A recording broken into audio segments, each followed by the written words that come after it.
then you got to do a lot of stuff like the Americans did with the Indians. You got to do all that stuff to build a nation. That's what the idea was. Anyway, so I got busy, and then I kept that principle, and so I had in my mind that if I had said in my mind, the white man probably was mind reading, and I might have mentioned it to somebody. So I said, if I would have lived during Prohibition, I would have been a gangster. I was just saying that. After all, watching the Untouchables and Al Capone, and when I saw Al Capone pull up one of them big old time limousines, I said, that's a bad boy there. And I had a little, call it epiphany. I said, man, I would like to drive up to my house and give my mother $1,000 in one of those kind of cars. I was just saying that. That's when I was 17. Is that cool air or is that warm air coming in? Yeah.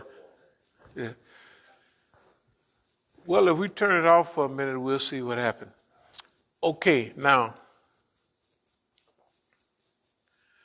that's when I was 17. Now, later on, when I come out of prison, guess what I looked and saw? Everybody was smoking weed. It was different. If you went away in 1965, if you went away in 62 and you came back in 65, you would be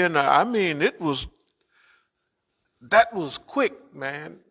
Remember during that period, the whole thing from freedom rides, March on Washington, right?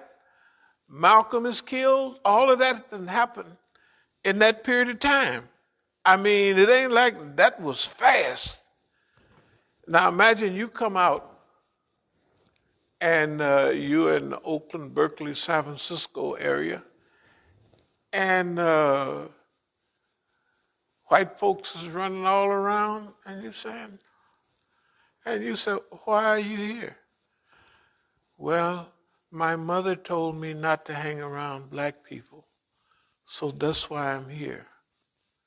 I was thinking, your mama told you right, watch them niggas there. But anyway, that was the world. It changed. Now that was San Francisco, Berkeley, and Oakland is different than the majority of the rest of the country. But anyway, to make a long story short, I started getting busy. But by 68, I was going through, I had learned all of that stuff. And one of the first changes, like right now, I'm going to do something, but I'm doing this on purpose. And that was the same thing Martin Luther King did at the same time in Chicago. Hey, now remember, just in these couple of years, I done got rich beyond what I had so much money, I had no other use. Well, I kept getting it. I wasn't. Didn't know what to do but keep getting money, but I kept on getting it. And I decided that I would do what they call a Black Economic Enterprise Zone. That's what happened in Oakland. That's why Oakland was different than every other country, every other city. So Oakland is unique, especially at that time. Okay, that was 68. And I'm going to speed up. So we went on from 68 to 71. We realized that activity, businesses everywhere, black people, and all the black people that I'm influencing heavily are my age and younger, or right a little above it, right? So I'm in my early 20s at that time. This had never happened because in the game, you had to evolve through a long criminal process and then you got big.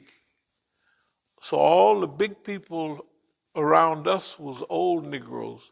They had no understanding of what we was doing.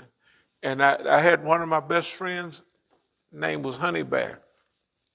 He's a big pimp, big old black pimp, which is rare. from he was from Ohio, and we was telling him stuff like the blacker the berry, the sweeter the juice, black consciousness. He didn't believe in it at all, because all the other pimps was kind of yellow looking and kind of curly headed, and him and a few more, he was the biggest, blackest honey bear. I mean, this Negro looked like a bear. He had no pimp characteristics except he had tons of women. And we used to just call him Bear. And he was a friend of mine. I got a picture of him somewhere. So Bear, he didn't believe. Now we're all younger. They're all the older crew. All the other crew, the older crew, the Ward brothers. The youngest Ward brother was 7 years older than me. The youngest one, Willie, just died last year before last. He was 7 years older than me. Now, at that time, 7 years is a long jump. You know what I mean? At that time, shoot, it's a third of your life. And so in game, but what happened was we came in with a whole new consciousness. They were conscious. They just like them. That's why you want to see them Negroes. You look at the movie The Mac. You'll see all of them, every one of them. You'll see all of the old Negroes. You'll see them right there. Okay, the point is this. They didn't have any of the ideology from us, which were younger. We coming in, listening to Malcolm and all that, and we have a concept of, at least I did. That was one of my mistakes. When I went to Algeria, I was telling them, now there's a whole crew of young niggas going to do the same thing I'm doing. And now here's a ton of money for y'all, and there's a whole lot coming behind. I was incorrect. That's the only incorrect thing and they told me that. They said, one of them said away, Michael Tabor. He said, my uncle is a dope dealer, and that nigga ain't going to bring nobody nothing. And none of the ones just like him. They was correct. I wasn't right on everything. But anyway, the point is this. During that period of 68, we instituted in Oakland exactly the hopes and dreams and aspirations that Martin Luther King them had where they was. Because Oakland was just the right size, you know what I mean? Just the right flavor. It was just, it was a combination that evidently it didn't work nowhere else. Nobody tried it like that. And, if you look at all the blaxploitation movies of that era, or a little bit after that, Mr. Big was always a Negro. Sometime they had dashikis on. Sometime they was little black organizations, militant. They had all kinds, but none of them was real. None of them was real. We were the only ones that was real. Okay, let me speed up. 1971, it was all over. Boss man said, that's it. We run around chasing Panthers, and here the biggest problem is you. And trying to looked up, and all the Negroes was having money and buying homes and wealthy. What? And I just thought it was all right. I mean, I just, And then we fooled the white man. Now, that's why today we've been fooling the white man. And I'll tell you, do you remember the pictures I show you? One is with the Black Panther outfit on, free Huey buttons and a stingy brim hat, black leather jacket and all that. That was the outfit. But you see me a year and a half or two later, the sharpest Negro in the world at that time. Me, that was a disguise. It was really a disguise. What was the disguise about? Number one, everything we was doing was colored kingfishism, super black nationalism. It was a mean combination. It was a serious combination. Number one, the Black Economic Enterprise Zone, everybody was whatever you wanted to do. I had friends that was fighters. I said, okay, here's some money, you go get the auditorium and produce your own fights. So they did it a couple of times, but everybody was not on that level yet. You know what I mean? So they wasn't thinking about it. It was trainers, not promoters. Good thing Don King, he tricked everybody. That nigga, he said, I got the idea on what to do. He'd have had all the money and the fighters would have been trying to get back. Anyway, thank God. But there's only a few years difference now. You got to remember.